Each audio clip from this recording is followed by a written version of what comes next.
The Knock 'em Dead Comedy Radio Show also brought to you by Two Eagles Auto Body. For more than 25 years, Two Eagles Auto Body has been the leader in auto body repairs and customer satisfaction on Long Island. Two Eagles Auto Body handles every type of auto repair, from custom applications and restorations to repairs involving insurance claims. So call Two Eagles Auto Body and ask for John Rossi at 516-328-2527.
Little roller up along first, behind the bag.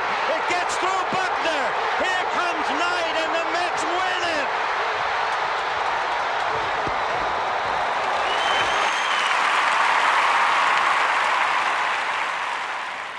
Hello, Tony. Mookie Wilson here, 1986 Mets. How you doing? Long time no see, man. Hey, man, I miss you guys, man, that Knock 'em Dead Comedy Radio, man. I miss you. I wish I was still up there, man. But I'll wait till it warm up a little bit, and hopefully this year things will be a little bit better, man. But when we're talking about comedy, hey, the early years of Mets was a lot to laugh about. You had to make a lot of comedy off those guys.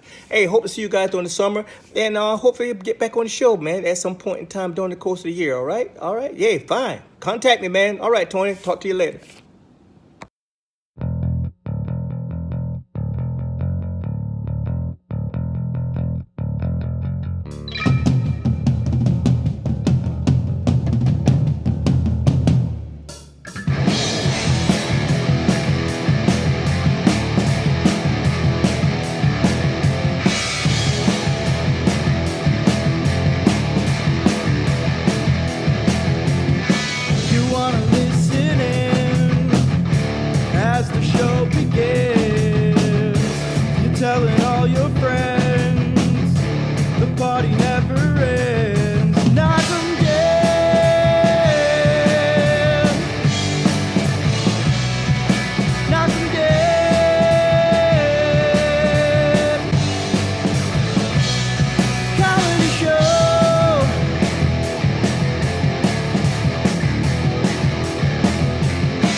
Hello, everybody. Happy Monday to you. Welcome to the Knock 'em Dead Comedy Show here on Gov's Comedy Club Podcast Twitch channel. Please follow the channel and share the link to this show all over your social media. And tell everybody you know about all the great shows here at Governor's Comedy Club Podcast, whether it's here on Twitch or on the YouTube channel. Like tonight, you can catch Steve Squared at 6:30, and you can see The Wart with Mike, Pete, and Steve at 8 o'clock. Both of those shows on the YouTube channel. Lots of great stuff going on here. Hope everybody's well. Hope everybody had a great weekend. Richie Byrne is on his way. We're gonna find out what his story is. Richie reached out to me yesterday, so I don't know if I can get there at 11 o'clock. I got a late. It's a very bad Richie Byrne impression. I have a stand-up gig, and it's going to be a late one. And I'm like, how late? How late is it going to be that you can't get somewhere? The guy lives in East Meadow. He's one town over. Like, what is he, sleeping until 1? Like, what did this thing go all night? What was it, like, was he partying all night with Jack Nicholson or something? Didn't get to bed till 7 a.m.? We're going to find out what's going on with Richie Byrne when he gets in here. But he will be here. He will be here. So we're looking forward to that. Richie's always a great time. And if you haven't seen it yet, the latest episode of Richie and Mark Riccadonna, Drinks, Jokes, and Storytelling, which is it's in their third season, but it's new here to Govs. The second episode dropped this morning. It is hilarious. Their guest is Doug Wilson, who was on the TV show Trading Spaces some years back. It is hilarious. Doug and Richie are close friends, and they just pick on each other the whole time. It really is really funny, so I highly recommend it. So that's what's happening. So like I said, we got Steve Squared tonight. We got The Wart tonight. Hershey and the Keegs returns tomorrow night at 9. Wednesday is Circling the Drain. There is no Why You Like This week. Oh, things are getting funky in here.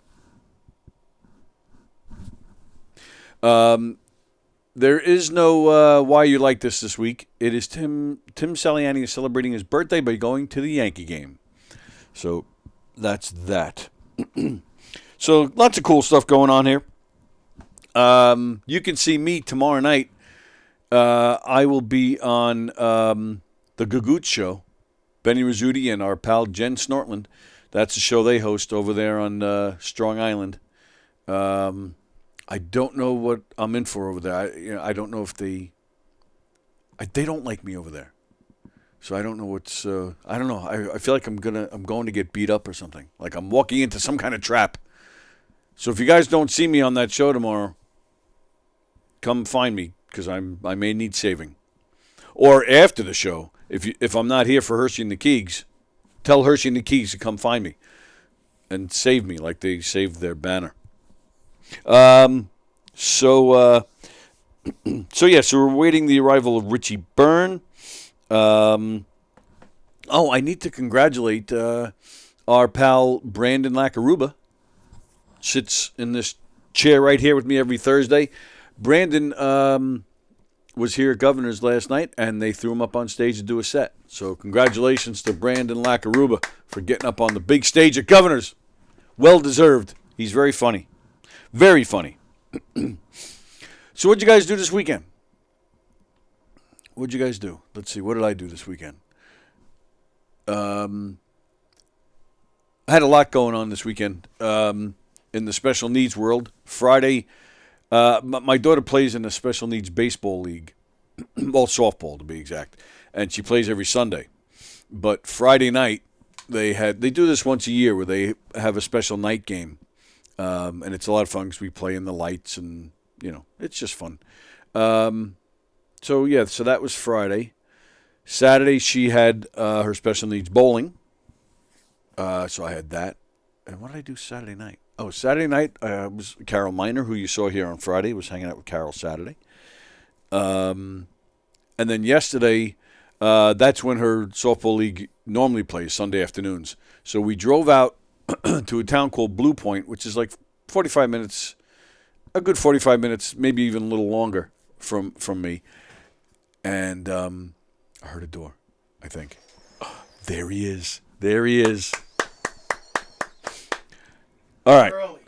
What's that? You're early? Yeah. All right. Yeah, explain this to me. I was just talking about that a second ago. I tripped. What? You tripped? I tripped. I hope I got that on camera. No, I didn't. Damn it. Explain this to me. What is... Hi, pal. What's up? What? What's wrong with me? Holy shit! Wow, you're hungover or something? No, I didn't. No, I actually didn't drink last night. Really? That might be the problem. That might be.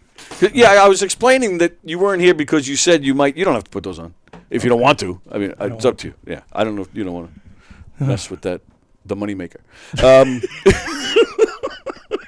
So I was explaining that you said you might be late because you had a gig and I like. Was this gig over at like 5 a.m.? Like no, but I knew I wouldn't get home till late. And so where was it? It was in Jersey. Oh, all right. That explains it. Yeah. So it was. Was it like? Is this like a top secret? Like you were like reluctant to tell me where it was. No, it was just. I didn't get back till late. I saw friends, so I knew. Nice. So I didn't get home. I didn't get to bed till like 4:30 in the morning. 4:30 in the morning, and you weren't drinking. What do you do? No. Well, then you're. That's part of the why I'm trying to. Yeah, you've been. Today's a big day for me, Tony. Oh yeah. Yeah, I'm very proud of this. I got on the scale when I woke up this morning, and this is officially the heaviest I've ever been in my life. So that's yes. Everybody aspires to something. You're an inspiration to us all. During the pandemic, I don't know if I was, during the pandemic, I might have been heavier, but I don't think so. But I remember You're having a heart attack right now? I remember having, my feet were swelling up during the pandemic. Well, now I'm just jealous. I got nervous, so I go to my doctor. Yeah. I'm like, my feet are swelling up. He goes, yeah, look at you. You're a fat bastard. I'm like, this is your bedside manner? I go, shouldn't I be worried? He goes, no, maybe you should lose some weight. Maybe. And I'm like, but then he did give me like something. He checked the heart. And he's like, nope, you're just a fat bastard. And I'm like, wow. Nice you know guy. what happened a few weeks ago? I screwed up my knee. Okay. And I haven't been going to the gym. I don't know if you know. I haven't been going. Well, I don't know if we've been here because my gym is right here. Right. Yeah. So you can walk to it. That's what. Like even now, I'm like dressed like crap, but no one sees anything but the black. So who cares? But are you? Well, it's almost gym-like attire. It is because I'm going right over the gym. Oh, you are going. But today. I hurt my knee and I didn't go to the gym for like almost a month now. Uh-oh. And all I've been doing is like I love how we do that. I'm like, all right, then I'm just gonna drink and eat like I'm Caesar. You know what I mean? Like I'm Caesar. Yeah. Like what do we do? Like Yeah. I'm just gonna take all. And I woke up today. I go, oh my god. And I last night I said I cannot drink. And people like drink because here's my problem now, and this wasn't always the case. I drink and then I go home and I have to eat. Yeah, I'm the same way. Yep. And I used to be able to control that, but I can't control it anymore. If I drink, I'm eating, and it's usually like we're comics 2 a.m. So right. it's the worst time. So I'm like, stop drinking for a while. So you went out with your friends and you were a good boy. Yeah. You were just out late. Mm-hmm. Wow. Mm-hmm. But did that suck? Very much so. You know what you find out when you're not drinking? For the drinkers out there, I don't know how many, because I'm a drinker. I'm good at it. So yeah, like no, I am. I'm good, and I don't like. No one's ever called me the next day and went, "Dude, you have a problem," because I laughed all night. Like no one's, you know what I mean? Like, right. I'm a fun drunk, so which is probably dangerous in a way, because it's the guys that like screw up. That right, throw break a window, right. They're the ones that get the calls the next day. Hey, you got a problem. But me, no one ever calls the next day and says you got a problem. Meanwhile, I'm drunk, and I'm like, so they're thinking of themselves by not helping you. Yeah, I remember back in the early '90s, mid '90s. Do you know Greg Morton? He's a comic out of. I know who he is. Greg and I were really close, and Greg got like 8,000 colleges. Like he just was doing, and it was really burning him out. So when he was on the East Coast, he used to hire me to open for him. Nice. Yeah, it was great. And we went all over but I would drive, but he didn't drink. So at night after the shows, I would go, all right, here's my keys. Yeah. And we'd sit in a bar and I'd just stare at him. I'd be drinking. I'm like, I go, you really make, and he just, he'd have a soda, and he was more than happy. We'd hang out, but I remember going, boy, do I feel like an alcoholic. You're in the middle of like nowhere, Right? You know, and I'm like, well, what are we supposed to do? And he, God bless him, this is 30 years ago. He had video games like that he could hook up to his TVs in these hotel rooms. Oh my goodness! So he could play all these games all night. So he's a gamer. So he just wanted to get back to his games. And I'm sitting there going, well, I got nothing in my room. I barely have cable. You're going to him, dude. You got a problem. So, but what I was going to say is, when you're a drinker, the thing about drinking is your friends are usually drinkers. Right.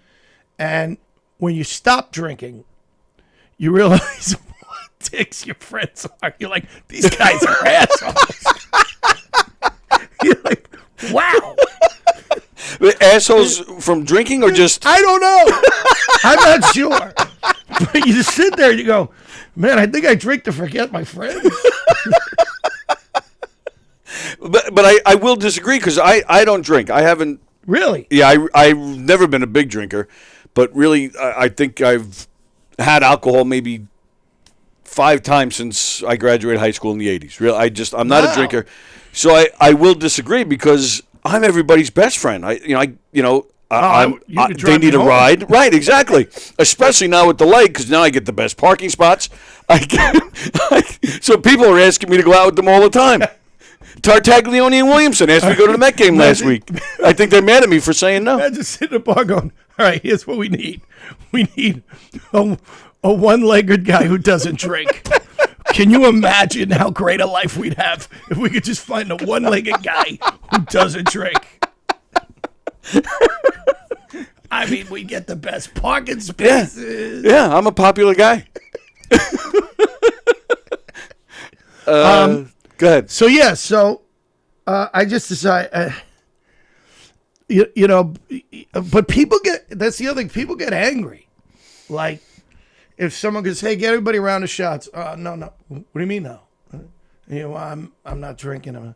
What do you mean you're not drinking? Yes. What do you mean you're not drinking? Yep. You have to say you're in a program. You literally have to go, dude, I'm in a pro. Yeah.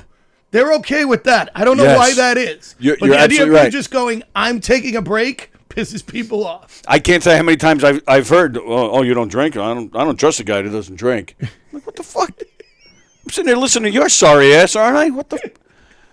Yeah, I've gotten that a lot, actually. So now that we started I come into the show and establish myself as an alcoholic. This is great. Yeah, there you go. That's why you're here. It's an intervention. And this is it. This is nobody else showed up because they're all assholes. No. They're like, fuck they're it. all sleeping it off. Yeah, right. They're all drunk too. Bosch even says, well, that's why the reason I offer Richie a drink is that he can tolerate me. Yeah. That's absolutely true, Jeff. And believe me, I'm not the only one, Jeff. We're going to have an intervention for a different reason for you, Jeff. That was actually done. No. Yes, it was.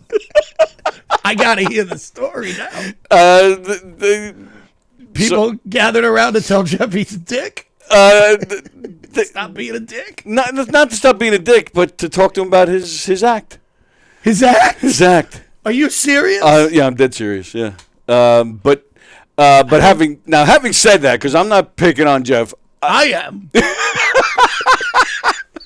Jeff performs in my murder mystery shows, and he's phenomenal in those. Right. I mean, I give anybody credit that goes up on stage to do stand-up. Does he play the dead guy? I think no, he plays my daughter. I'm not kidding. That's true. Sense. That makes a lot of sense. Everybody says that. Yeah. Nobody is surprised when I say he plays my daughter. One thing about having Jeff as a daughter is you never have to worry about a guy banging her.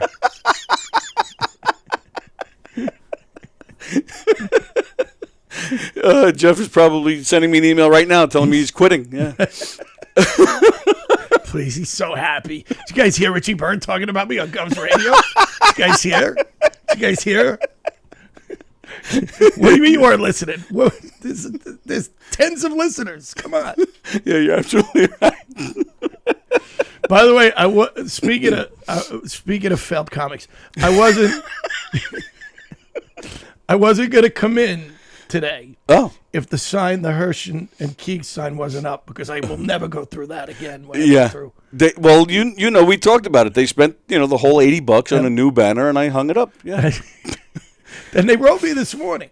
Now, how long have they been doing that show? A little over a year. Is that all? Yeah. Okay, a little over a year. Mm-hmm. You know who hasn't been on that show? This guy.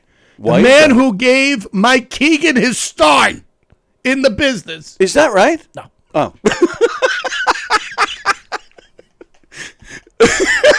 the one guy who has kissed Mike Keegan on the lips. I am not the one guy. A few guys have. And they are supple.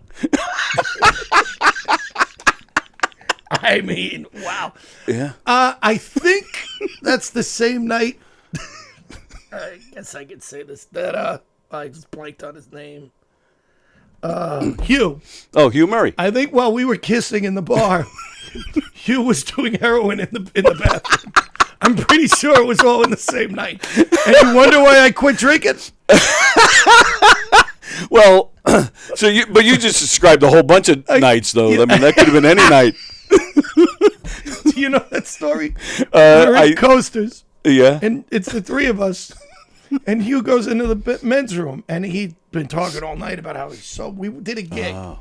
How, I feel so good. And God bless you, Hugh. You're doing great now. Absolutely. Yeah. And he was with Keegan all night. So, Keegan never left his side, he thought. Right. So he was in the men's room for 10 minutes. And finally, Hugh. And I go, Hugh, stop shooting up in there. Oh, and all of a sudden he comes out and he's like, hey, I'm like, I was kidding. Oh, man. And Keegan's like, when, and he must have found it. That's addicts. Right. Oh, they're very good at it. Get away. And, yep. And I think Mike, I said, well, he probably found his dealer while we were making out. I think watching the two of you kiss might drive me to drugs, too. Somebody dared us, I think it was. Is that what it was? A girl dared us. No, a girl had kissed him hello or something, just and she was like, oh, my God. You have the most soft lips. Your lips are so soft. And this is Keegan. He's like, he knows he's proud of it. He probably goes home at night and puts shit on. Who knows? So she goes, have you ever touched his lips? I go, when would I have done? And he moves in. I go, fuck it. I kiss him, and I'm like, oh my God, you have the most beautiful lips I've ever kissed. They were gorgeous. They were soft. Let's face it, he's a cute fat dude.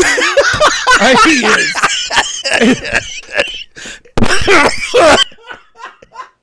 He is. I mean, he's adorable. He's the only guy I know. God bless him. He's losing weight here. I'm gonna have no friends by the end of this show. Thank God nobody's listening. He's the only person I've ever met where he's losing weight, and I'm like, you were so much cuter when you were fatter. Yes. You are losing your looks. He's like, I know. I go, your lips better not be drying up on me, Pally. Right. Lose weight everywhere but the lips. Yeah. You have those big Daffy Duck, Donald Duck lips. Daisy Duck. So anyway, what were we talking about? I had to tell you something. I can't remember what it was. Talking about last night. Keegan, Bosie, drinking. Keegan. Going out with friends. I mean, your episode of Drinks, Jokes, and Storytelling dropped this morning with Doug Wilson. Oh, it did. Holy shit, was that one was funny. Watching you two pick on each other. Yeah. Doug and I go way back. Yeah. And if for those of you who don't know, there was a show called Trading Spaces. It was a huge hit back in mid 2000s, around there. And Doug Wilson was one of the designers, and everybody hated him. And he's one of my oldest friends. We met in the 80s. Dude. Oh, really? Yeah. And, wow.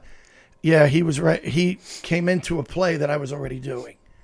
And so we've been friends forever, And he's our guest on the show, Drinks, Jokes, and Storytelling. So you dropped it today. Yeah, so every Monday, we started last week. I don't know if you already told them this or anything. It's all right. Drink Show Storytelling. Mark Riccadonna and I have been doing that show on and off for about 5 or 6 years now. We started it as an audio at the comic strip. Right.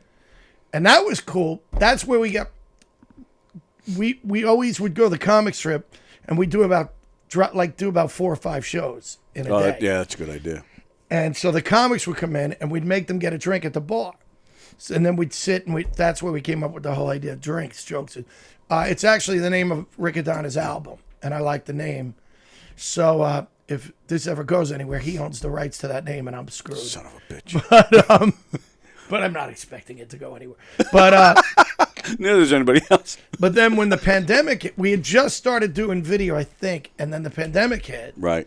And we started doing it from home, which was great. And we were doing 5 days a week during the pandemic. And then we kind of lost it, and then we ran into you, and we brought it back. And we're so happy to be here at Gov's Radio. It does, but it doesn't. Yeah, the whole drinks part is kind of lost, though. Yeah, we lost the drinks. Yeah. Doing it on recording them on a Monday when nobody else is in the building makes it hard to drink. Yeah. So we lost the drinks a little bit, which we may have to rethink the name to Jokes and Storytelling. No drinks. No drinks, jokes. That would work. But yeah, all right. So yeah, we had our first episode was last Monday. So yes. You could find that. And then today you dropped Doug Wilson from who's an old friend of mine. And today we're recording one with Buddy Fitzpatrick. Right. So I'm looking forward to that. Who tomorrow you and I we're going to start doing during the pandemic. Buddy and I came up with a game show called "And the Word Is," and we're going to bring that back. Right. Explain how that works. And the Word is just it's a game show of comics, and Buddy is the host, and I'm always on it. And then we used to do 4 comics. We're going to cut it down to 3 and see how that goes. And me. So 4. We used to do 5 comics. Now we're going to do 4. And there's 3 different sections. And it's about a word. Like Buddy will give you a word, and you have to riff on that word. Okay. But then you'd have to watch the show. He does different things. He'll put it like in a sentence, or he'll put a blank, and it's all. And you bring in comics and just have fun with it. Oh, okay. It's a lot of fun. Yeah, and it's all for fun. Like there's no. No, well, that's where we'd love to sell it, but we realize there's no contestants. It's just the comedians. It's just comics riffing. Right. And we're trying to we're hoping to figure that out because I think there's something there. It's a lot of fun. Yeah. We were doing that in here for a while. Don Sill was hosting a game show where he would have comedians like yourself, seasoned veterans, old people, come in as judges, and he would get some of the, guys that are fairly new at it, that are local, and he would give them tasks to do, and then you guys would judge it. Okay. And then we'd have some viewer interaction as well. But, there'd be points and whatnot, and we got the club to get in on it, so at the end of the first, and it was like bracketed, so eventually people that won, would come back and play against other winners, and it bracketed down to one single winner. And the club said, yeah, well, whoever wins can get a spot in the big room, and they'll even get paid. I'm like, holy shit. So we did one season, then the pandemic hit. So we actually, so we had to stop it. Now ours started because of the pandemic. Right. And because of the pandemic, we were getting great, like Rob Bartlett did it all the time. Nice. And Julia Scotti was doing. And we'll probably get them again because it's so easy because people go, where do I got to go? You're like, just to your computer. Right. Right. When you do it, it is nice and easy when you do that, and I'm sure it's easier to get people, but man, it's so much more fun to get people in a room. We have 2 goals. One is to do it, get everyone in here and do it one day. And the other is we want to go and do it in a club. And what we want to do is have the comics all get up and do 10 minutes each so the audience gets to know who they are. Sure. Then play the game. Oh, okay. So this, you know what I mean? Set up in the giggle room. Yeah, it might work. Yeah, so we're hoping our first step is to get it back on the air, which is what we're doing. Right. And then and I know Christy Miller is one of the comedians, right? We got Christy, we got love her. Who's doing it? Melvin George is going to do it. Nice. I love Melvin. Yeah. A comic named Karen Krentz, who I love. She's got hotness, Karen Krentz. Oh, she's beautiful. Yeah. She's beautiful. She used to work at FAN. Really? Yeah. She told me some great stories about getting hit on by. I bet. Wow. Yeah. I think she said she worked FAN. She was in sports, so I don't remember. If She it was maybe just FAN or not. banged an athlete for all you know. No, not really. Yeah, so it's a lot of fun. We'll be dropping in a few weeks. We want to get a few in the can. Mm-hmm. Sure. And then And that takes us back to Keegan. what did I want to tell you about Keegan? I forget. Oh, it was about Keegan? I think it was about Keegan, but I forget. Well, we still have an hour if you think Great, about it. great. I'm out. This is why I tried to come in late. Well, yeah, so it's a big day for you. It's a big day for me. I'm celebrating an anniversary. 2 years ago today was my first paid stand-up gig. Really? Yeah. That's it? What? No, I mean, I figured you'd been doing it longer than that. Oh, I've been doing the comedy troupe. I've been doing that for almost 30 years. Okay. But stand-up, yeah, that was always something. Where? Here? McGuire's. McGuire's. Yeah, I hosted one night there. So I could not tell you. Maybe. I think I went to Chicopee, Massachusetts. Massachusetts. That's the name of a town? Yeah. And I think that might have been my friend. And Pete Michaels, who's Yeah, maybe. passed on now. Oh, okay. But he was ventriloquist, and we were both from Staten Island, and he said, "You want to come do this gig with me?" I think I got like $50, and we drove forever. We drove, Right. And I think that was my first paid gig. Chicopee. My first time ever doing comedy was at Minervini's old place. Oh, okay. The hell? Chuckles. No, No. not Chuckles. Oh my goodness, how can we forget this? I don't know. We're both a 'Cause couple of idiots. Look at us. I'm 900 years old. I can see the place. Yeah, me too. That's a cool story. Yeah. Like, if we can remember the name of the club, because it's not. It was like Main Street. It wasn't like. It was. What is wrong with us? Oh my God.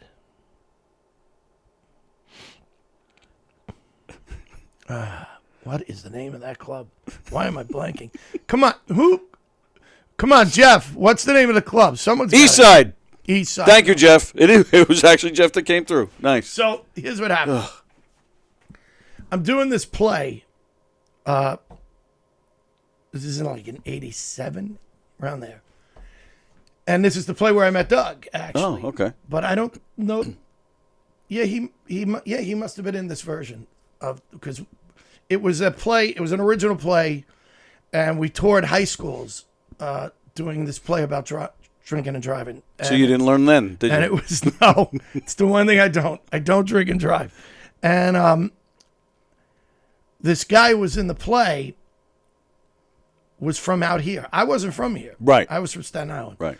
And he said that he was in a play at East Side. They were doing a show, and that this woman who was in it booked the open mics at East Side on Sunday nights. Okay. And it was Joan St. Ange. Oh, right. And he said, this is a great story. He said, I think you should try it. So he goes, come out to Long Island, see the play, and then I'll introduce you to Joan. So I did. I went out. They did the play. And then after the play, it was a musical. And after the play, they had a improv troupe there. Right. And I'm watching the improv troupe. And it's probably comics were in it that I now know. Yeah. But I'm watching. And there was one guy who was just unbelievable in this improv group. So I'm watching. And the actor who I knew, comes out, and I'm like, who is this guy? And he goes, oh, that's Rob Bartlett. Yeah. And I'm like, what? And he goes, he used to be with Bob Nelson and Eddie Murphy. Right. This guy's the funniest human being I've ever seen in my life. And what was cool was I've never told that story, right? And Rob a few years ago had his own radio show. Right. And he was auditioning sidekicks, and they called me in to do an audition, and I got to tell him that on his show. Oh, that's cool. Yeah, and he was blown. He didn't know where I was going. And Right. I was like, you were just so funny. Yeah. So anyway, I met Joni that day, and she put me on, and I had to drive, and that was a long, Oh, from sure. Staten Island. Right. And that was my first time East Side Comedy Club. So. You had no material? You just went up there? No, and I had no. You had stuff. I had some stuff. I didn't. I remember my best friend came, and I had 5 minutes of material, and I was so nervous I did it in about 43 seconds. Right. Yeah. And when I came up, I go, "What'd you think?" He goes, "I have no idea. No one has an idea." That could have been the greatest material ever. Who would know? Yep. And I remember I never really wanted to do it. Like I'm not. Most comics are like, "Yo, this is my." I knew when I was a kid. Right. For me, it was just somebody said, an acting teacher said to me, it could open doors to getting an agent, to getting, which it did, but I didn't know that would take years. Right. You know what I mean? Oh yeah. So, and I did it, and then I got in a play in Rhode Island. So I for the first 2 or 3 years I really only did about 7 or 8 comedy shows because I was busy with acting, with theater. So that was the first love, acting. Yeah, Yeah, by far. Yeah. And I remember I used to say when people go, "You're in entertainment," people go, "What? Well, I'm an actor, but I do comedy too." I remember one day a comic saying to me, "Dude, you're a comic. You're a comic first now," and I was like, he's right. Like it didn't dawn on me. You know what I'm saying? Like, Yeah. So that was kind of a cool moment, and that was a long time ago. Now I'm old. But successfully, I would say you had a good. I had a good run. Now I'm here. with my one-legged designated driver. Fielding calls from Jeff Bossy. That's exactly who it is. That's exactly who it is. Hi, honey. Hi, baby cakes. What are you doing? I'm enjoying Richie have a mental breakdown and, enjoy the views of his life of being a senior citizen. Isn't it sad? This is all he has. Yeah. This is yeah. it. He's actually Listen, the fact that earlier when he said, "Oh my God, Jeff's just happy that Richie mentioned his name." Listen, I'm happy if a new open micer mentions my name. "Oh, Jeff, we love you. You're amazing." I was like, "Give it some time."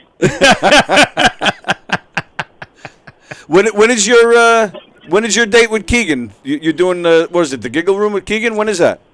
That's the 16th, where I make more people cry after what I did a couple of weeks ago. What? When you were here in the main room? Yeah. You did fine. I just remember what I wanted to tell you. Oh, okay. No, listen, Rich, I actually, in front of everybody, I ate a variation, different sizes, different colors of dicks that night. Where? At Governor's. He performed. I don't know if you're up on this, but he retired. Jeff retired from stand-up. I remember I was in the green room going, Oh, what that's the right. hell's wrong with you? Yes. So then he made his return, what was that, 2 weeks ago? On the main stage. Mm-hmm. And this is up there with when Ali came back. yes. Yeah. Yeah. Wow. So you know something I don't then. Richie knows everything. He's I'm seeing. a narc. Yeah, I see that. Yeah, I'm just surprised. Like Ali came back from where? Like what was that? Muhammad Ali when he came back. Oh no, what are what's you his talking about? What's his name? What's the comedian? Saku Ali. How do you say his first name again? His first name is Saku. Not Saku. Saku Ali. Do you know Saku Ali? No, I don't know comedy. I know sports. Well, he played that night, so that's why I thought you were. Oh no, I meant Muhammad Ali. I don't even heard of him. They stripped the belt from him. Muhammad Ali. Yeah. Pretty famous guy. No, maybe I'm you aware should that, read. But you're talking about Bosie playing that night, and Saku Ali played that night, so I thought it was a reference to what that an night. amazing night. I mean, Bosie and Ali. I mean, my God. See, Jeff, see what you did? Are you serious? So let's just prove there's another game show that I could fail at because, we did the ad-lib thing. He threw out a word, Ali. I broke out a name that meant nothing to Richie, and this is going great. No, I mean, wow. This is as exciting as when Hirschman got the new sign. Well, all right. Well, thanks, Jeff. Yeah. So so glad to be back. So you went up and you quit, and then you came back. I thought I could walk away because there was so many wonderful, amazing people out there doing comedy, and I was like, well, listen, I know I suck, and they absolutely suck because I never laugh at anything that goes on, except for when you go ahead and say, speaking of failed comics. And then I was just going to the fact of like, yeah, I could get back into this. No, I should have waited. I should have done I don't know, a couple of open mics, a couple of any other show, but then the main stage because it was the main stage. It was terrible. Stage. Yeah, you didn't. You just said, "Oh, let me come back to the." Yeah, he jumped right in. Yeah, I jumped right in and broke his neck on the bottom. It was pretty much. It was like, yeah, no, I'm not going to catch anything if I do this hooker without a condom. You did not eat a bag of dicks that night. It went pretty well. Can I just say something that might make him feel better? Sure. Maybe. Oh, here we go. Here's where the other shoe drops. Maybe because you hadn't done it in a while, you just didn't know how bad you were. You were always that bad, and.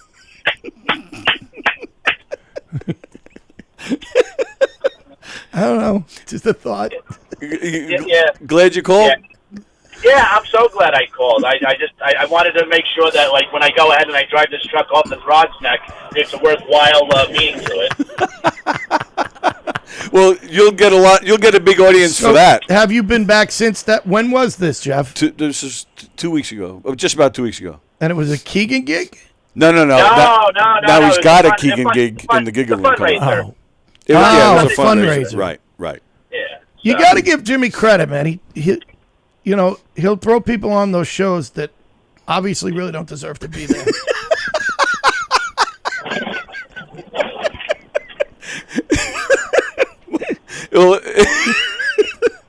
So I think he just went off the bridge. Yeah, Hold on, wait. Traffic's opening up. I think I could get up to 30 miles an hour on this section. Where are you? Getting ready to cross the Throd's neck. Where you going? I don't know. It depends on what part of the water I land. Jeff. The Bronx. Come on. Where Jeff works on scales. He fixes scales. He works on scales. Oh, I wish you could have worked on mine this morning, bro. Oh my! Well, there's no way. Listen, I can't make the scale go back another 185 pounds. Well, you could try. What? I didn't know that. Yeah, I didn't know that either until I met Jeff. Did you go to school for that? It's something I got into about 26 years ago. It should have been comedy. This way I would have been funny on Thursday. I got into it. It's a niche field. No, I didn't go to school. There was a lot of on-the-job training, and then just progressed with it. And now I'm just... Is it a full-time job? Unfortunately. Well, he travels all over the place, yeah. Listen, until I stop that. It's not like I go worldwide. I go from Long Island to New Jersey. Right. It's all over. Well, no, I thought you went to Connecticut too. I thought. All right. Well, that is all over. Yeah. The tri-state area. Right. That's all that counts. It's almost like the gigs I do now. Exactly. I used to go all over, meaning I used to go Houston, and now I'm like.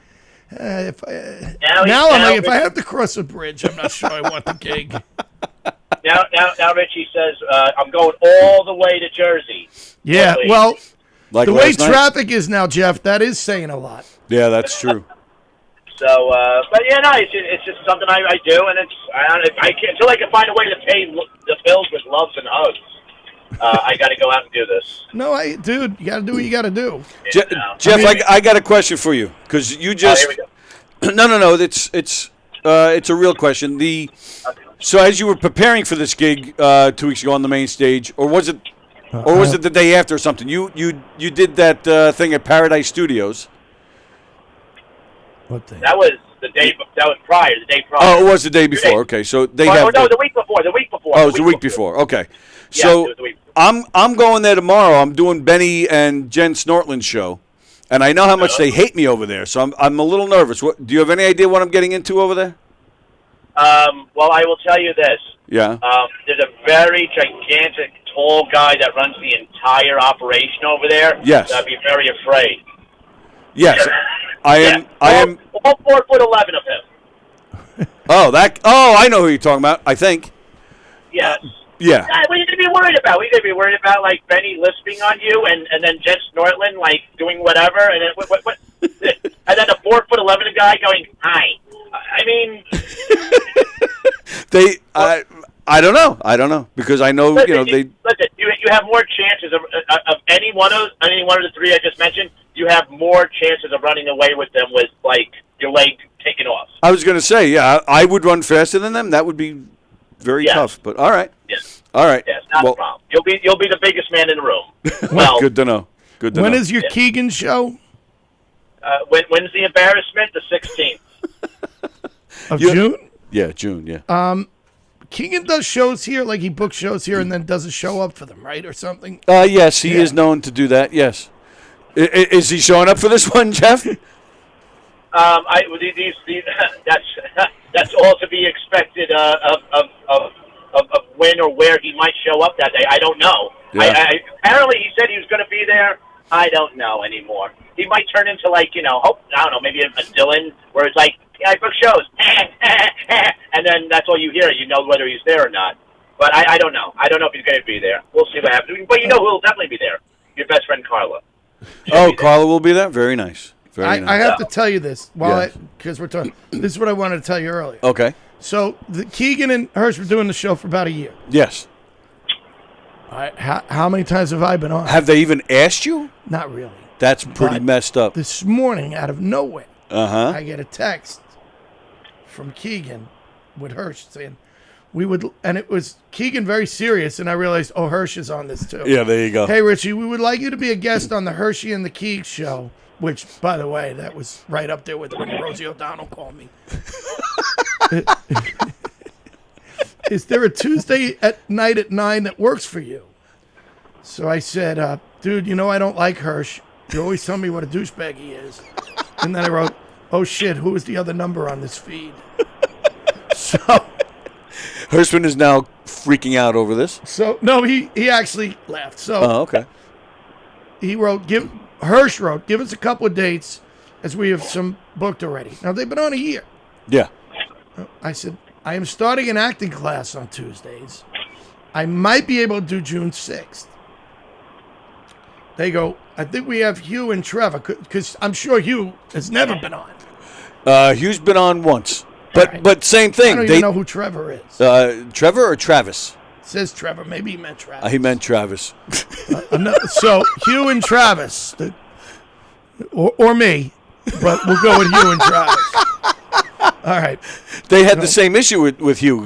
Hugh was yelling at them too. He said, you guys have been on for a year. Yeah. You haven't brought me on. They brought him on just like a month ago. So for the first Keegan time. writes back, yeah, any week after June 6th would work. Any week after. Didn't I just say I'm starting an acting class? They don't listen. And then Hirsch writes, June 6th is Hugh and Trent.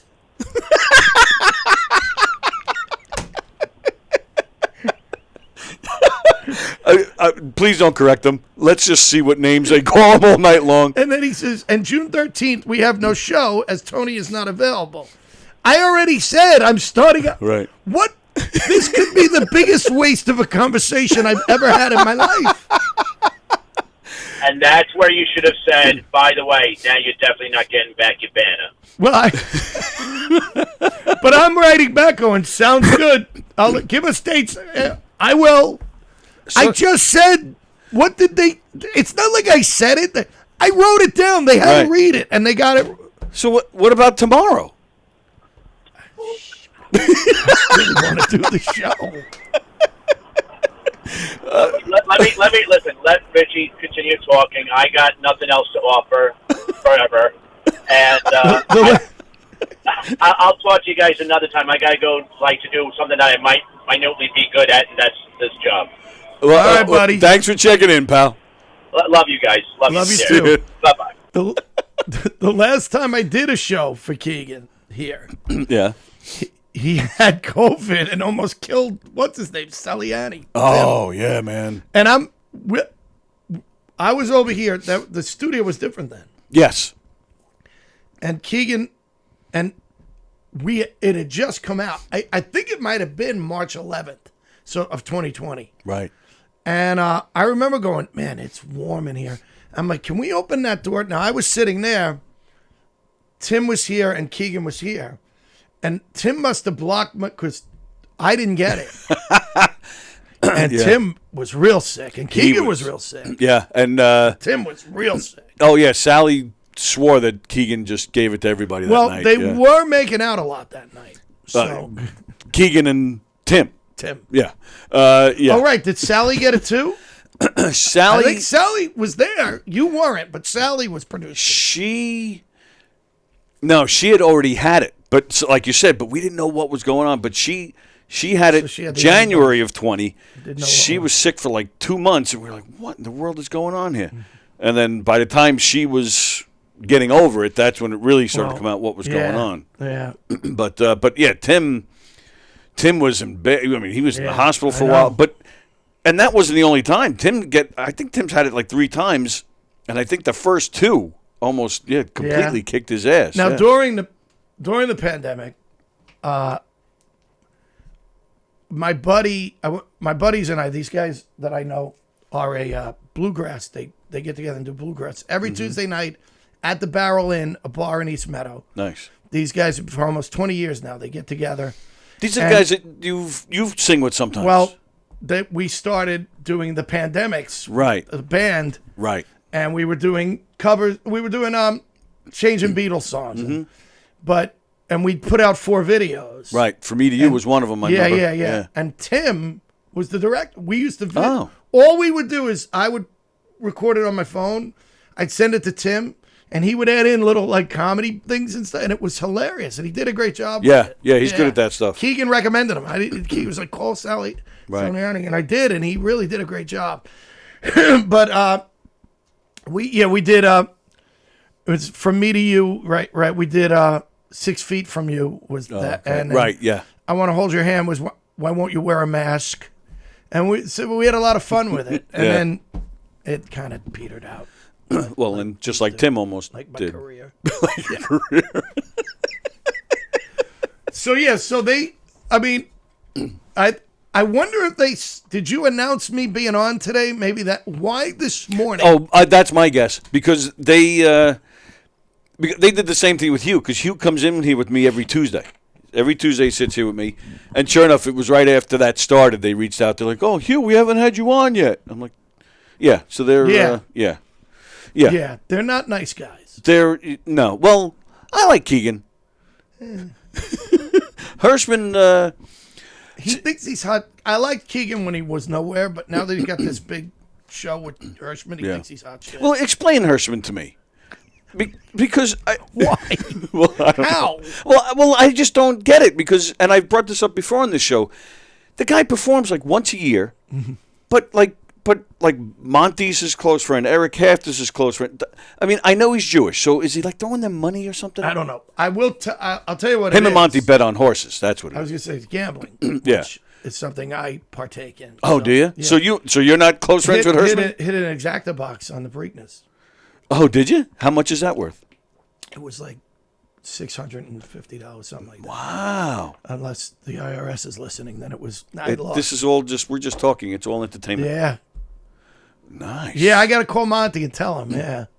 That's cool. Yeah. So, but is that Hirschman's in? Like, is that why all these comedians love him? I met Hirschman at Eric Hamp's house, as far as I know. Oh, yeah? Eric had like a barbecue, and Hirschman was there going, "Hey, buddy." And whenever anyone goes, "Hey, buddy," because I don't remember anybody, so I just take it for granted. Who's got a movie coming out? They're a well-known comic now, and I can't remember his name. Teddy Smith? No. Roach? No. It'll come to me, but because I saw they've been advertising it. So during the pandemic, Mark got this guy to come on. Mark Riccadonna got this guy to come on. The machine? Yeah.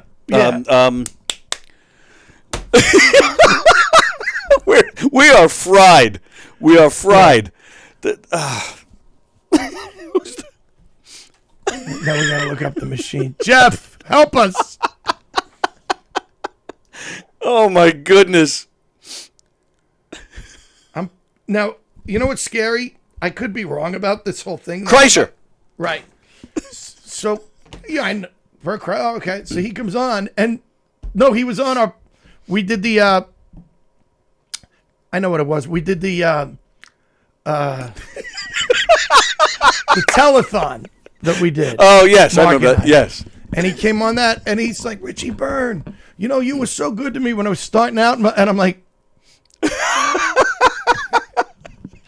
you know how many times that's happened to me? Dude, remember we went. John Pavaramo, do you know John? I know who he is. John Pavaramo told me about 14 stories of things we did together. I never knew we worked together. And he's like, and he's hurt. I'm like, don't be hurt. I don't remember. I don't remember crap. Keegan. Well, that's understandable. Which is funny because one's very left, the other's very right. So, Well, yeah, true. but what was the point of this? I have no idea. Oh, so Hirschman's at Eric Half's house smoking cigars, and I'm like, I guess we work together somewhere. I don't really. It had to be here. He only performs here once a year. That's it. Well, what?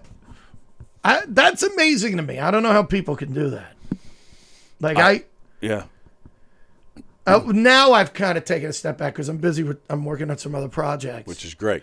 Yeah, which I can talk about if you want. I would love it, but yeah. that's up to you. But yeah, we could talk about it. But really, the only way to really get good at comedy is to be doing it all the time. Absolutely. And to be doing it in front of an audience. Yep. You know? And people think there's a shortcut. There's no shortcut. No, I mean, not at all. Whoever came up with the 10,000 hours thing was a comic because it's so true. Yep. It's so true. Oh, I agree 100%, You know? man. You got to put in a few years to really. Yeah. Absolutely. And some guy now, but I'll tell you, I worked with Billy Gardell in the early 90s, and he had only been doing it a year, and I was amazed at how good he was. But there's probably maybe 10 people you can say that about in the whole history of comedy. Yeah. You know, it's I not. couldn't believe how calm and comfortable he was on stage. Right, So, right. like, you know, and I actually, he's a great guy. You ever meet Billy? No. He's a great guy. Tell you a funny Billy story. Keegan calls me. He says, hey, Billy Gardell's going to be at the Paramount. My mom's a huge fan. Any way you could, like, I'm going to buy tickets, but any way you could, like, maybe get me backstage to meet him? I go, when is it? So he tells me. I go, it's like a month, 2 months, right? I go, all right, let me see what I can do. No. 2 months. I don't do a fucking thing. They text you he's there, I right? completely forget. No, in all fairness, Keegan knows me. He should be sending me text, dude. How's it going? Dude? Right. So the day before, Oh. hey man, did you work that out? Can I get backstage to meet Billy Gardell? And I'm like, shit. And the only reason I did anything is because I love his mom. Yeah. His mom is, Both of his parents seem like great his people. His parents are great. I've met them both. And I twice, understand yeah. why they never had any more children. Oh, absolutely. Because they failed so poorly with him. Yes. So, so he writes, I'm like, so I go, oh, shit, man. So I write my Ben Creed. I don't know if you know, Ben was a comic here in New York for years. He's living out west now.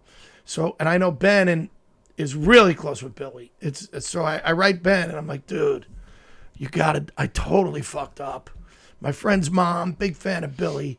Any chance you could get in touch with him and have her come backstage? And he writes back, goes, I'm opening for him, you asshole. Thank God. Jeez. Yeah. And he goes, what's the name? But they took her backstage, treated her.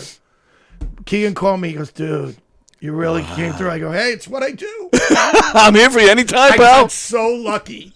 Because if Ben wasn't on the show, he wouldn't have given a shit. Right. You know what I right. mean? That's great. Oh, my man. God. He's like, yeah, I'm open. I'm like, oh, thank you, Jesus. That's fantastic. And Billy's the greatest guy. As a matter of fact, he came on the Dr. Oz show after that, and he was like, didn't I just meet somebody you know? I go, yeah, you did. Oh, wow. So what's the acting class? It's just this class, this guy who once a month in the city in Manhattan at a place called Sweet Annie's on 52nd and 2nd. It's a great bar that my buddy Danny owns with other people. And they have an upstairs, and they rent the upstairs out. And It's a great place. And Mark, of course, Riccadonna, called me, and he said, hey, I know these two actors. They're husband and wife, and they have this thing they call a salon where they, in their apartment, in the city, they have actors come in and read original scripts and they just read through them, and a bunch of actors get together. He said, but it's getting too big for their apartment. Your buddy's restaurant, I went to my buddy, and he was like, yeah, great people. And he's like, as long as we don't have a party, you can use it. So once a month, we go upstairs and we read these original plays. It's not just plays.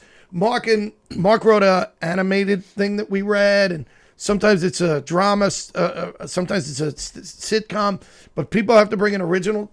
And we've been doing it for about a year, and it's just been great. It does. It sounds great. And the actors, a lot of the actors, this one guy, Sean, and his wife, Hannah, Sean takes this acting class every Tuesday night, and he brought in a lot of the people from that class, and they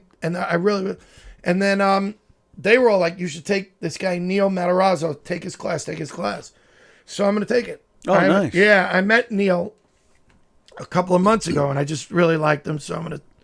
He's really good. You know, he was at one of the readings, and he was just asking after every reading, whatever it was, he had great perspective of it, and so it was. I just like the guy, so I'm going to start taking it. And I love people like that. You can sit and talk shop with. I mean, that's what I love about doing this. When guys like you come in, we talk about comedy in general, and then even same thing, like to sit and read a script, and then I'm assuming you guys probably talk about it after. We do, yeah. And it's cool. I love that stuff. I've been meaning to write something because I want to have it read, but I just.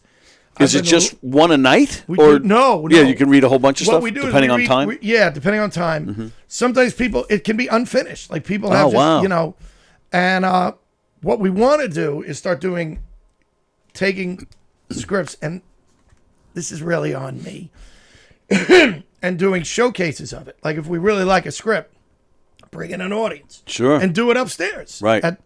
At Danny's place, at Sweet Annie's. And we actually had one play. Now, I did do it with a play that I'm helping write it's a musical, which I told you about. Yes. And it's called Newport. And my buddy Steve Baranski wrote the music, and I'm writing. My friend Joe Trey wrote, was the lyricist. He got busy with other things, so he kind of backed out now. So I'm making up the lyrics for because we're adding to it, and I'm writing the book, which I've never done either. Right. So it's kind of weird. You told me that too, but that's cool. We showcased the music at Sweet Annie's one Saturday, and that was really cool. We had about 40 people. Nice. And it was just a really cool thing. Yeah. That's great. So man. Good for you. So hopefully, we have some people looking at it, and hopefully look for Newport. That's all I'm going to say. I'm not going to tell you anything about it. All right. It's called Newport. It's about cigarettes. It's about cigarettes. Did you want to talk about the Rock and Roll Hall of Fame? I mean, that was what I mentioned to you, but we don't have to. Did it come out? Well, yeah. Is these are the people that are getting in this year. They're in. Well, they're going to be inducted this year, yeah. I mean... Yeah, this is the final list. And I know you're a music guy, so I figured... Again, I just thought it'd be something good to talk about, but again, we don't have to. But well, I mean, I'm a little disappointed with this list. I'm incredibly disappointed with it. Definitely, I think the weakest. I don't think list. I could name a Kate Bush song.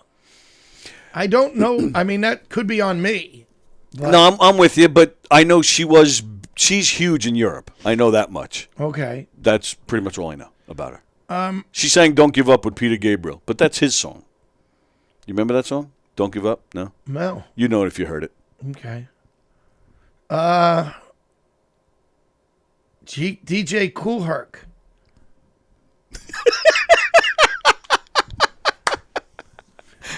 Is that? I have no idea. Well, they're getting the Musical Influence Award. I don't understand. Yeah. Shaka Khan and Link Ray. Link Ray. I don't know Link Ray. Isn't Link Ray a guitar player? I think Link Ray is a guitar player. That's been today's show. Us looking up things we don't know. This is called Yeah. Two Old Men Fucking Around. American guitarist. Right, maybe I know him. Nope, I don't know him. What do you do? Oh, Rumble. Oh, Link Ray. Oh, Right. yeah, of course I know him. Right. But, I mean, he's actually, I think he's a Native American. And I think he's the, like, I think you're right about the that. first Native American guitar player to, like, have any kind of influence or whatever. And I know Jimmy Page was very influenced by. Right. But it's one song. I mean, he had that one, that's Rumble. Right. Yeah, that was his know. big thing. Yeah, I think he might have had some others, but yeah, you're right. But Rumble that was- is what he's yeah. known for. One of the early songs to rock music. I mean, if you listen to Rumble and you realize it's 1958, Right. it's so far ahead of its time. Absolutely. You Yep. know? But Okay. I mean, I don't know. I mean, are you looking at the list? I mean, Willie Nelson, country music icon, but does he belong in? Well, I mean, you this know, is the problem we're having now. Missy Elliott. Like, I mean, if they're going to throw people like that George in there, Michael? George Michael. I mean, yeah, was he? He's not rock and roll. Great singer though, and I don't know. That's my problem. I go Now, back and forth on. And I on like that. this band, but I don't know that they belong, and that's Rage Against the Machine, because I guess it They're more rock than George Michael. No, but I mean, were they big enough? Like, to me, when you talk Hall of Fame, maybe I'm wrong, but did they have a big enough audience that they belong? I don't know. I mean, Tom Morello definitely does. Well, I was about to say that. I mean, that's him. That band is him. I mean, that band Right. doesn't exist without him. And I think when they were popular in the 90s, I mean, I think a 20-year-old kid would go to the Garden to see them before Yeah. we would. Shaka Khan. Shaka Khan probably more of... Al Cooper's not in yet. Right. Yeah, Bernie I know. Taupin is not Right. in. Yep. That's weird to me. I'm not Erdogan Award. Don Cornelius. That's cool. I mean, again, no, it's not rock, but okay. Right. Who do you think should be in? Yeah, name some bands that you think... All right. I mean, I listed a few there, but... Are you serious? How is Bad Company not in? They're not in. They're not in there. The Doobie Brothers are not in there. How is that possible? Right. And that's what I mean. I'm fine. Fine. You want to throw George Michael in? Great. Great singer, a lot of great songs, but this is a Rock and Roll Hall of Fame. You can't throw in George Joe Michael. Cocker's not in the Rock Joe and Roll Hall of Cocker's Fame. not, and now the man's dead. So yeah, he's not in there. How is Sting not in? The Police. The Police, but he's not in as a solo artist. That's ridiculous. Right. That's why I mentioned Phil Collins too. He's in with Genesis. He's not in as a solo artist. Diana Ross isn't in? No. The Supremes are in. She's not in solo. Don Henley is a solo artist. Not in there. Yeah. Winwood. Winwood is probably the biggest. Harry Nilsson is not in the Rock and Roll Hall of Fame. Harry Nilsson. Right. Harry Nilsson is not in the Hall of Fame. But fine. I mean, a lot of people unfortunately don't remember Nilsson. I love Harry Nilsson. Did you ever see who's Harry Nilsson and why is everyone Oh, talking it was about him? fantastic. Oh, what a great Oh, documentary. yeah, man. One of the best documentaries I've ever seen. Yes.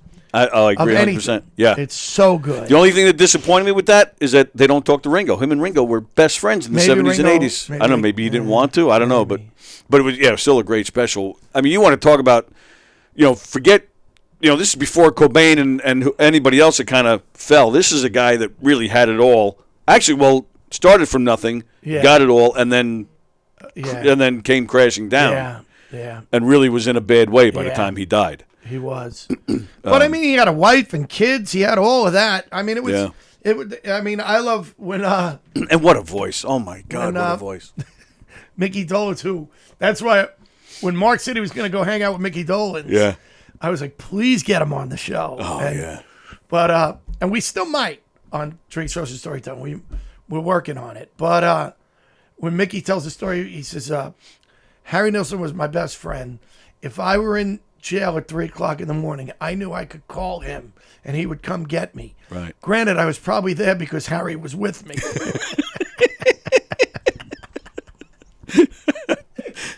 What a Those great special. guys. That was quite a time. Oh, That like the whole- 70s? Those early 70s with the Lennon Yeah. and those guys. Alice Cooper. Alice Cooper, yeah, the vampires. Right, the Hollywood vampires. That's the Hollywood vampires. Yeah. And now they're back. Yeah, With Joe Perry. You've seen this? Well, I've seen the band. Yeah. But that's what it's based off of. And the actor, Johnny Depp. Johnny Depp, yeah. Who's not a bad guitarist. No, he's not bad. He's not bad. He's supposed to be touring with Jeff Beck. They were. Oh, that's right. That's right. Yeah. Oh, did you hear that, by the way? It just came out last week. Clapton and Jeff Beck doing Moon River.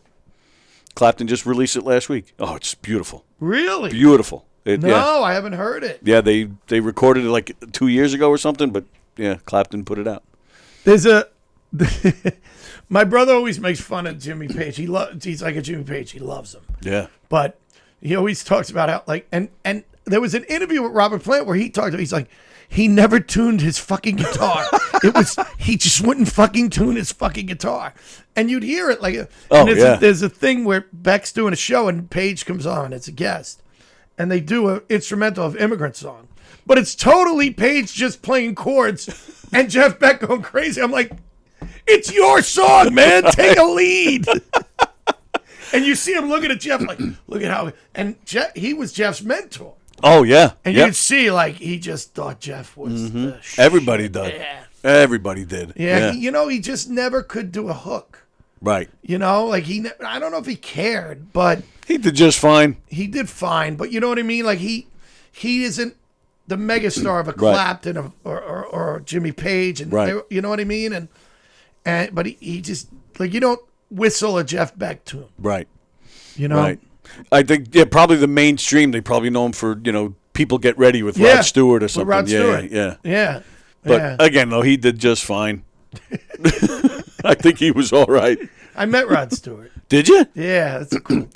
Did you? Cool, right? You pumped his stomach or? No. Wow. I mean, talk about. This is why you're the comedian and I'm not. Yeah. Talk about staying current in comedy. This is a 50-year-old story. Now, somebody told me that was actually Al Stewart. But then somebody, remember Year of the Cat? Yeah. But then somebody else told me that it's just not true at all. Well, Rod Stewart I has heard actually. It was Martha Stewart. Well, now, especially with the cover. He actually, I'll have to look it up. People probably don't even know what we're talking about. But Rod Stewart has talked about it. I've seen it. I'll have to look for it. If anybody that's our age, you guys would probably heard it, that back in the 70s or something, Rod Stewart was supposedly gay and he had sex with his whole band and he took it all rushed in. to the hospital. Yeah. His stomach had to be pumped of sperm. Sperm, yeah. But it's not true. Well, it was actually Keegan. And it was all Hirschman sperm. You're a bad influence. I can't believe We're trash talking everybody. Think about it. I've been in comedy almost 35 years. Right. And I've worked with just about everybody. And I'm here sitting throwing Keegan's name out.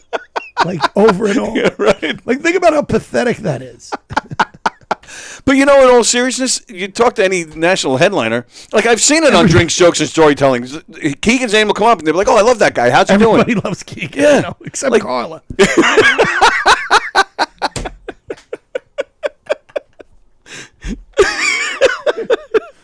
So, well, tell me about Rod Stewart. I'm curious to hear that. I was working warm up at the Dr. Oz show. Okay. And we were across the hall from Fallon. And so I met her. I mean, that was cool. Yeah. I got to sit in Fallon's audience by myself and watch Robert Plant rehearse. Oh, that's incredible. Do you know how cool that was? I bet. And Fallon, you know what's funny about Fallon? Whenever he had like a cool music guest on, he would find me and go, but he never talked to me about comedy. Oh, that's I don't know funny. what that says about. I don't know how he knew that I was a big music fan. Yeah. We really didn't know each other at all, but he somehow, I don't know if he saw me like. Right. Well, I mean, he used to open for Joey, years and years ago. No, but actually, so maybe he I'll tell knew you a of funny you, story. or saw you. Joey Kohler got me the job. Right. Yes. Joey brought me in the first day. Joey did the first show. I did the second. Mm-hmm. of Oz. So Yeah. Jimmy ran into him in the hall and said, "I'm going to put you on my show." And 6 months later, Joey was on the show. Yeah, that's And- nice. And I still don't see any money for that. Joey wouldn't have gotten that if I didn't need him to come in. But whatever, Joey. Whatever. Well, he's playing here on So- Saturday, so Oh, is he? we'll Oh. rush the stage and. So, I might be around. Oh, nice. So, anyway, so Rod Stewart was with me on the show. And he got there, and he's in the hall, and he had an assistant. And the assistant didn't know where to go. So she said, "Excuse me." And she said, "Do you know where it's?" I said, No, I'll take you to. So I took her over to the stage manager. And I said, "This is Rod Stewart's assistant." And she goes, "Oh, hi, nice to meet you." She goes, "Thanks for doing that, Richie." And I go, "No problem." And I go to leave. And the assistant goes, "Oh, you don't work here?" I said, No, I work for the Dr. Oz show." And she goes, "Oh, that was really nice of you," which I didn't think. She goes, Yeah, "That right. was," and I go, I said, "I'd do anything for Rod Stewart." She goes, "You want to meet him?" So she goes, "This is Richie. He's a comic." She was really cool, the assistant. That's great. And she's like, "He got me, whatever. This is your dressing room." And he's like, "How you doing, mate? How long you been a comic?" And it was so fun. I'm like, Oh, wow. I can't believe Yeah. I'm talking with Rod Stewart, like, just, hey. And he goes, "How hard?" He asked me a question about comedy. And do you guys like sit and write? And do you Oh, wow. no, it was really cool. I've always found that interesting. The comics love talking about music, and the unbelievable. musicians love talking about comedy. We had Ricky Byrne in here. You know who that Ricky Yeah. Byrne is? And he had a guitar on him. He was actually holding it, but he refused to play. He just wanted to talk about comedy the whole time. Then he started telling jokes, like his favorite street jokes. Like, this guy would not shut up about comedy. I told you this last 2 weeks ago. Les Paul, I used to do a radio show, and Les Paul was on it. Yep. And all he wanted to do, he didn't want to talk to me about music at all. Right. He just wanted to talk comedy. He loved Jackie. He would invite Yeah. Jackie to the Iridium all the time. He- Jackie would He jump on invited stage, me tell to jokes. Iridium, Yeah. And he wanted me to do stand-up. Yeah. And I didn't want, I said, "I'll sing." And he's like, no, I want you to do stand-up. And then I had to go to Toronto. I couldn't do it. I had a gig at Toronto. Oh. Yeah. That would make me nuts if I had an invite Yeah. like that and never got to do it. I remember him saying Toronto. He goes, "I remember Mary and I one time, we were in Toronto." I was like, wow, he's telling me like it's Mary. Like, Yeah. it's, shit like that blows me away. Oh, me too. I hung out with Billy Joel in his motorcycle shop once. Oh, yeah? I spent a good half hour with the guy. I mean, but he didn't want to talk about music. We're just talking about motorcycles, and I don't know shit about motorcycles. I don't know anything. So he Well, why were you there? There's a restaurant right down the block, Tabby's. It's, oh my God, the food is fantastic. You never been there? Where? What town are we talking about? Oyster Bay. Okay. Right in the heart of town. Tabby's, Tabbys. The best food, and they bring and their portions are like phenomenal. I love this place. So we were in there for lunch. We walk out. And it's right down the block from Billy's motorcycle shop. So we come out from Tabby's, and boom, he comes right by us on a motorcycle. I'm like, son of a bitch, that's Billy Joel. So I walk over. He's right outside the place, grabbing whatever he's grabbing out of the bike. He's, whatever you do when you get off the bike.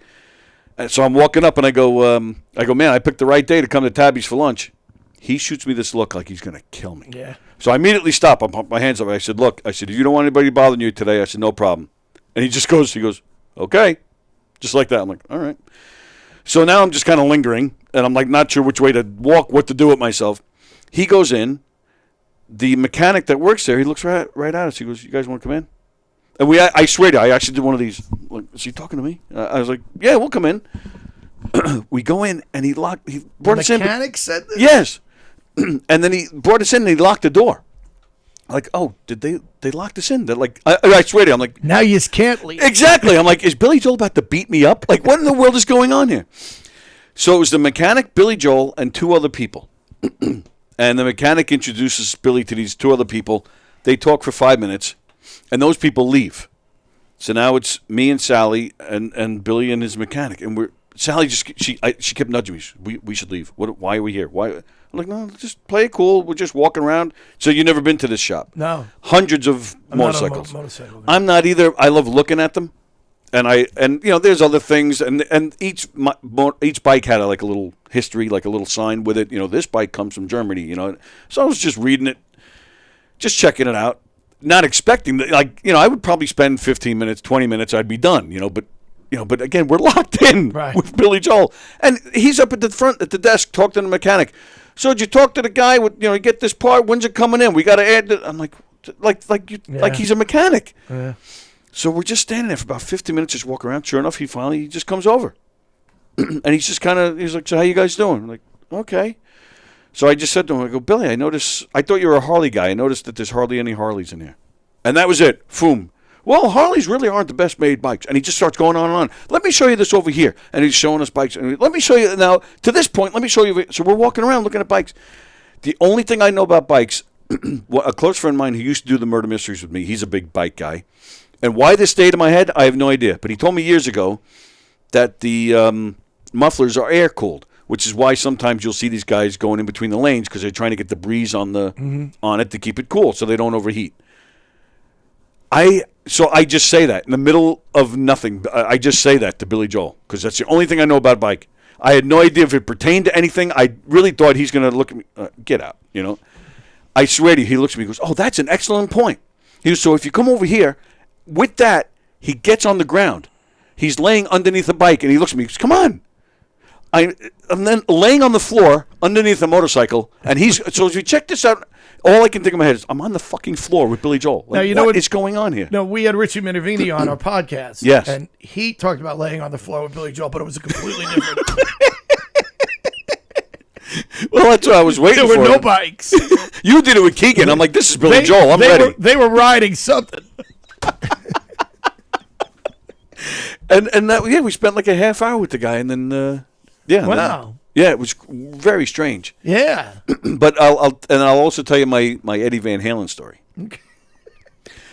There was this band, and forgive me for you guys who watch. I've told the story so many times. There was this alternative band in the 90s called Our Lady Peace, and they were making an appearance. A buddy of mine owned a CD shop in Hicksville, and the band was making an appearance there. And I can draw caricatures, like cartoons. So my buddy had me draw a thing, so they can advertise this band coming in. So they used it for publicity, and they had a big poster of it in the store. So when these guys came in to sign, they're like, "Oh, that's cool. Who made that?" I'm like, I'm just off in the corner. I'm like, "I did." They gave me free passes. They were playing Jones Beach. I think it was the next night, opening for Van Halen. Oh, wow. And I'm a Van Halen. What band was it? Our Lady Peace, they were called. I think they're actually still around, but they were alternative. Never really took off here. I think they were a Canadian band, if I remember right. But I'm a Van Halen freak, so I was like, oh, yeah, this is perfect. So I go to the show. I'm backstage. I met Alex before the show. Had a nice chat with him for a few minutes. But I've seen them. This was the last tour they did with Sammy before, not the reunion, but when he was still, when he was during his run. So this is 95, I think. So I'd seen them on this tour already. And when you're at Jones Beach, when you're backstage, they have these seats on each side of the stage. You go up these risers, and people with the backstage passes sit up. Right. So it's Sammy's acoustic number. I'm like, I've seen this a million times. So it's bathroom break for me. I go down the stairs.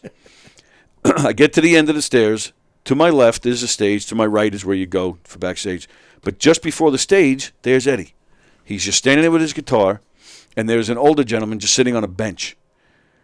And I'm 20-something, 25, and I'm like, now I would never do this, but back then I was like a kid. I'm stupid. Yeah.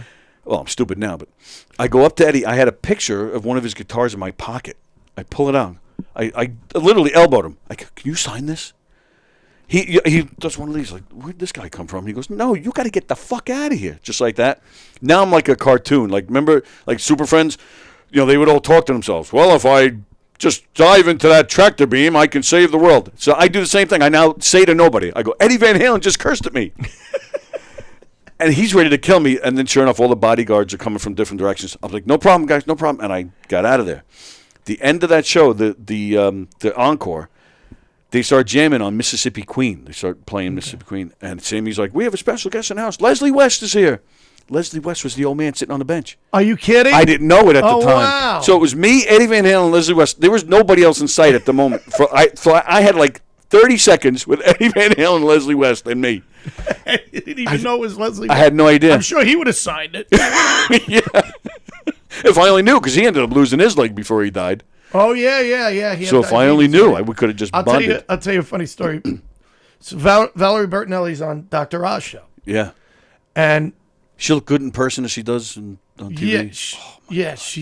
She's still one of my favorites. She's so sweet, too. She's so nice. So she was one of my favorite guests. So she's on the show, and she's talking about, this or whatever. And I talked to my ex-husband, Ed, and Ed said that if I'm going to do this, and so we go to commercial, and I'm on the mic, and I'm just under my breath going, Ed. Ed. Like that, right? And I don't even know if anyone's going to pick up on that. I'll go, Ed. For some reason, it was quiet. It's usually not quiet at Oz during. And she looks up. She goes, "Are you talking about me?" And I go, "Maybe." And she goes, "What's your problem?" I go, "His name's not Ed. His name's not Ed. It's Eddie." He actually preferred Edward. She goes, "It's my ex-husband. I'll call him whatever the hell I want." I go, "Ed." I go, "You think Priscilla Presley walked around calling her ex-husband L?" She started laughing, right? So now, that's great. 6 months later, she comes back to do the show again. I'm walking by her dressing room. I'm in the hall. I'm walking by her dressing room. And I hear, you, come here. And she goes, I want to talk to you. And I'm like, me? And she goes, I talked to my ex-husband, Ed. And he said to tell you that it's okay that I call him Ed. Son and I of go, a bitch. You talked to Eddie Van Halen about me? And she goes, That's a great freaking story. Yeah. Oh, that is great. And she'd come on all the time. she was great. She'd always, she'd always play with me, and she was. I bet you would. I loved her. She was great. Yeah. Who was the biggest dick? Come on. Oz. No. Said every liberal from Pennsylvania. Right. All right, I'm putting you on the spot. You don't have to say. You know what was funny? A lot of the chefs. I've heard that about some of these celebrity chefs. Yeah. Like, yep. I'm going to eat your creation and then shit it out in the morning, so I don't know why you're acting. Not all of them. Yeah. But I noticed, Joey brought me into Rachel Ray once, and Ted Danson was one of the guests. And whatever show he had at the time was going off the air. So Joey, doing what you guys do, Joey's getting the audience to react. Ted Danson goes, why is this guy doing this? Why is he getting the audience to react like that? He goes, this show's been on for 3 seasons. He goes, that's the artistic integrity. This show shouldn't keep going. It's the end of the story. He goes, that's why we're ending it after 3 seasons. He goes, and this guy, is getting the audience to react like that. Wow. And Rachel Ray, kudos to her. That's Joey. We love Joey. I love Rachel. I love Rachel Ray. Yeah. I've when I say chefs, I don't mean her.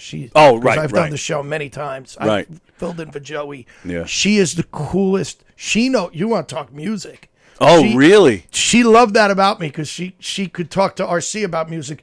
She can't talk to Joey about music. What the hell does Joey know about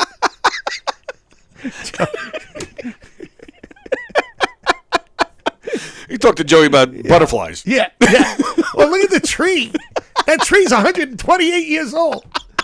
Nobody cares.